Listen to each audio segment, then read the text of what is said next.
Hi everyone, my name's Mandy. I'm from the UK in a little town called Hastings on the south coast.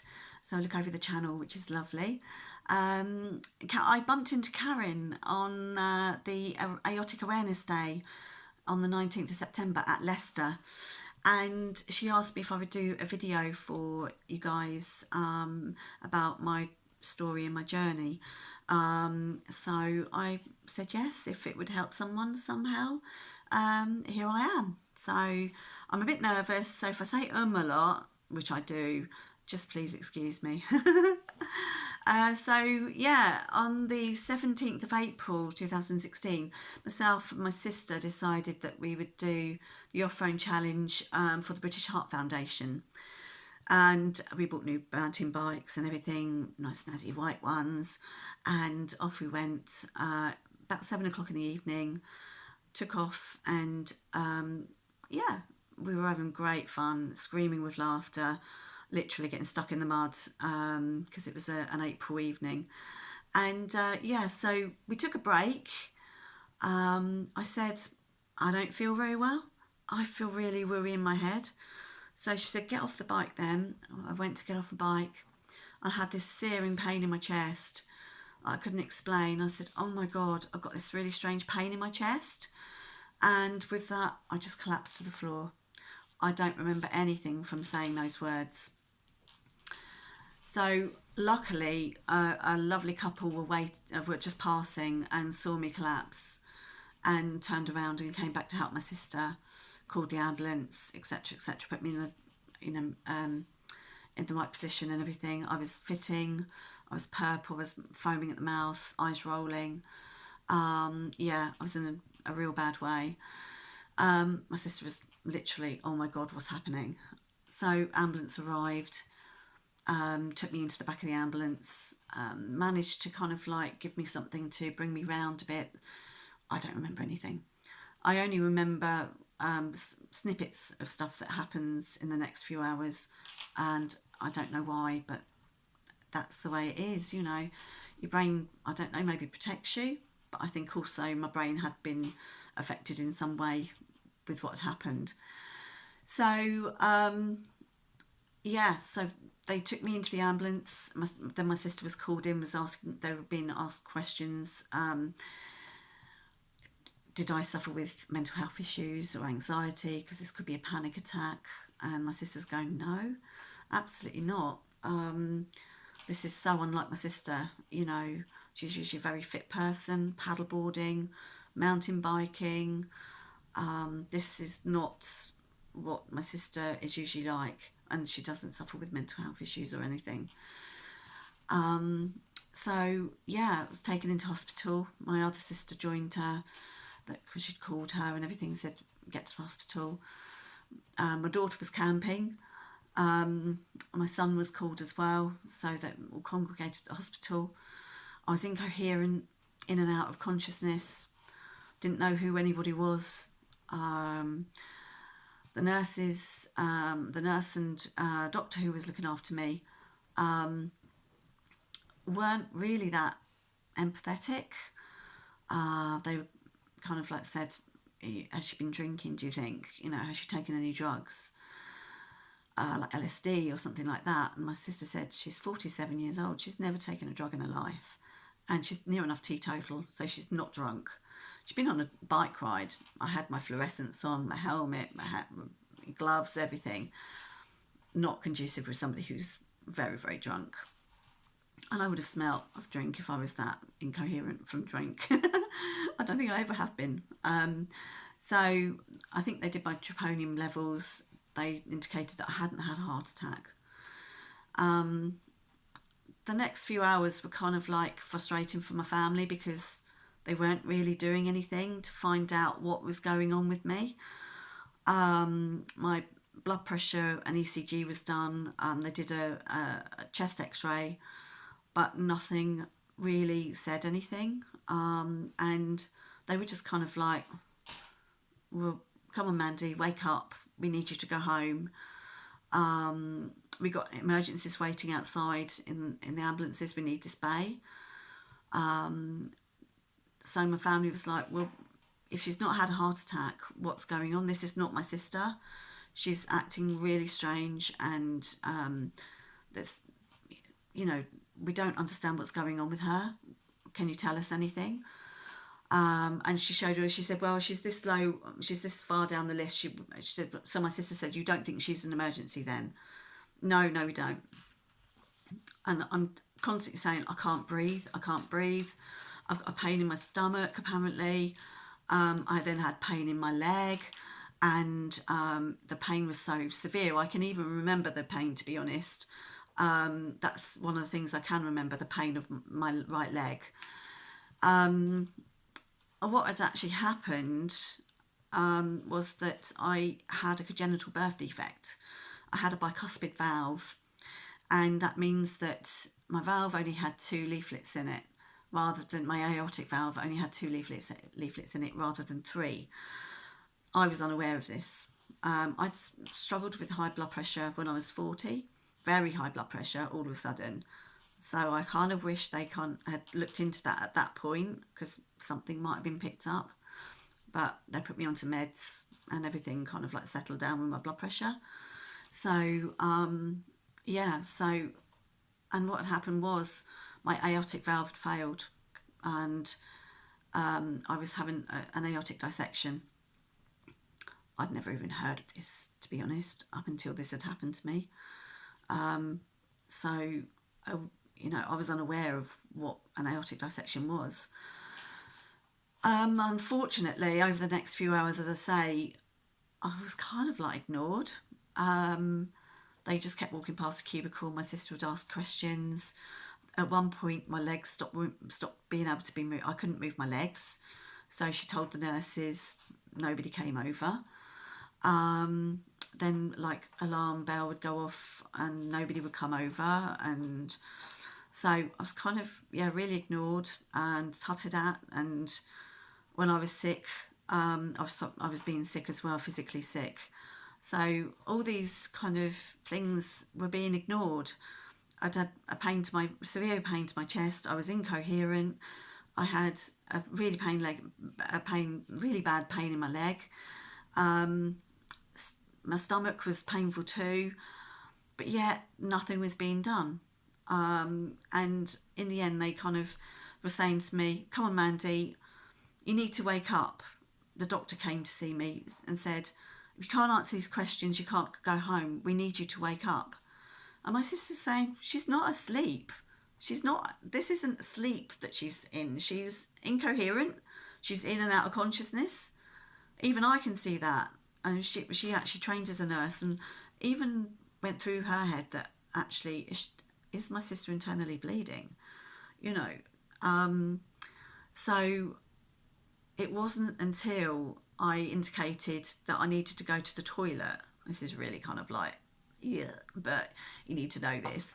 It wasn't until I went to the toilet on a commode, and I was like a newborn baby, basically. My head was all over the place. My legs weren't working, so they wouldn't hold me on the commode. And they were just really, really kind of like unfriendly, and no smiles or no sympathy or empathy at all towards me. And all they kept asking my sister was, are you sure she hasn't been drinking? Are you sure she hasn't taken any drugs? And my sister's saying, no, she doesn't take drugs. She's never has, and she's teetotal. Why do you keep asking me these questions? So once I'd finished on the commode, sorry, back to the bit, they realised that actually there was a lot of blood in the commode, and something must have been going on. So they decided finally to do a CT. Now, I'd been in the hospital from about 7:45 that evening, and it was now about 2:30 in the morning, and no CT had been done. So once they'd done the CT, I was straight into resus. My family were taken to the family room.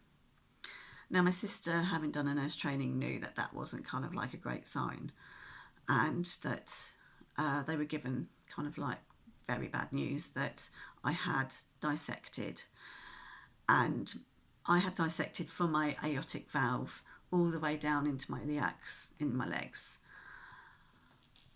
So I was in a pretty bad way.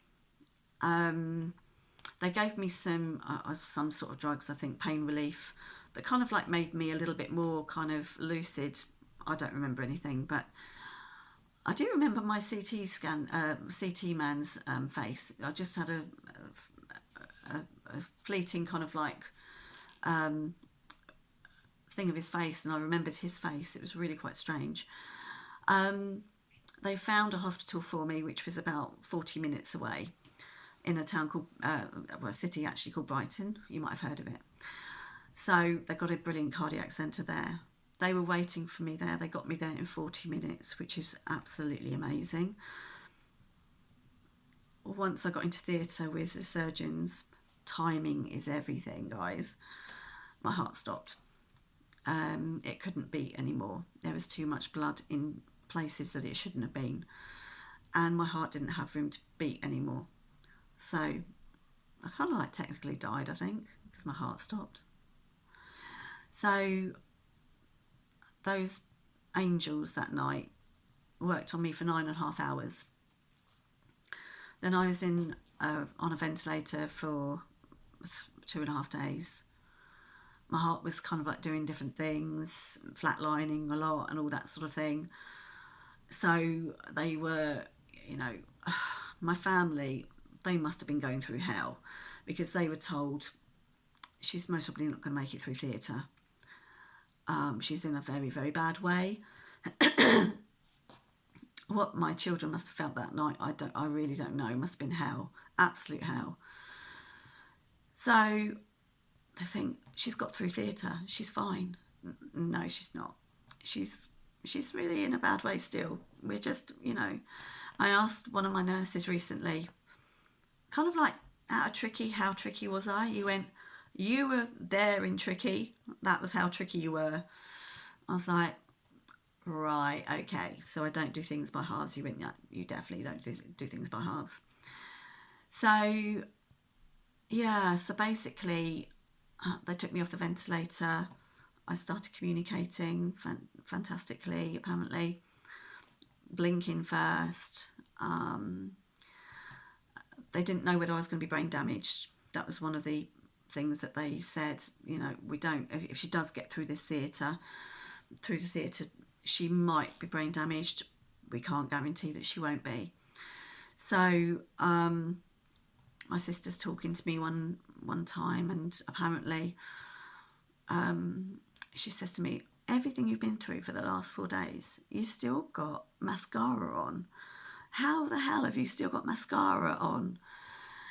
And because I was in a terrible state, I had reperfusion, bruising all over me. I had black eyes. I was huge. Apparently, I had fingers like bananas. And my son even said to me, "What the hell have you done to my mum?" It looked like I'd been beaten up with a baseball bat, to be honest. Apparently, I sang back to her, "Maybe it's Maybelline." And they knew that I wasn't brain damaged, because that was kind of like my way of communicating. Maybe it's Maybelline. So I think you have Maybelline over there. Anyway, that was the sign that I wasn't brain damaged, which was brilliant.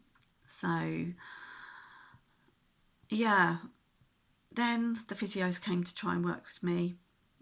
They realised that my legs weren't moving, my toes weren't moving.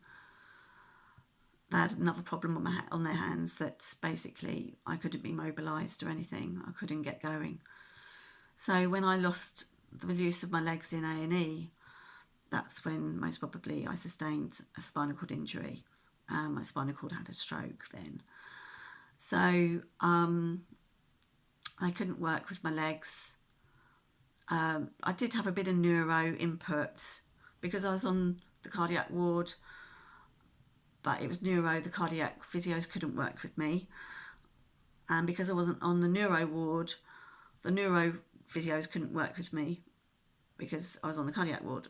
So it was kind of like, okay.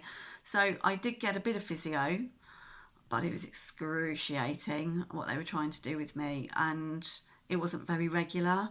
So, it was imperative that I got to the rehabilitation place soon. By that time, even in that 8 weeks, I lost all the muscles from my waist down. I lost all the junk out of my trunk.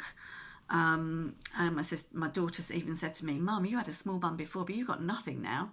I went, "Oh, thanks. Thank you for telling me that." So I don't have hamstrings still. My glutes work, but they're not very kind of. I don't feel them working. So I've got sensation problems in my legs. So it feels like I'm walking on drunk legs now. They actually got me back on my legs back up in Stoke Mandeville where I went to, and so it's great that I can walk in the house tentatively, outside the house with crutches and wheelchair, and so when I go shopping, things like that, I use my wheelchair. So yeah, I was away from the home 5 months in all. I had 2 months in cardiac unit and 3 months in Stoke Mandeville where they did hydrotherapy with me, Pilates, and physio. Obviously, it's a long way from home, so family would come up when they could because it was like 2.5 hours drive. So yeah, poor things. Did an awful lot of travelling for me that in that 3 months, I can tell you, well, 5 months. I missed home so much. I missed my animals. I've got a cat called Angel and a cocker spaniel called Hiccup. And yeah, missed them desperately. And Hiccup did make hospital appearances sometimes, which was brilliant.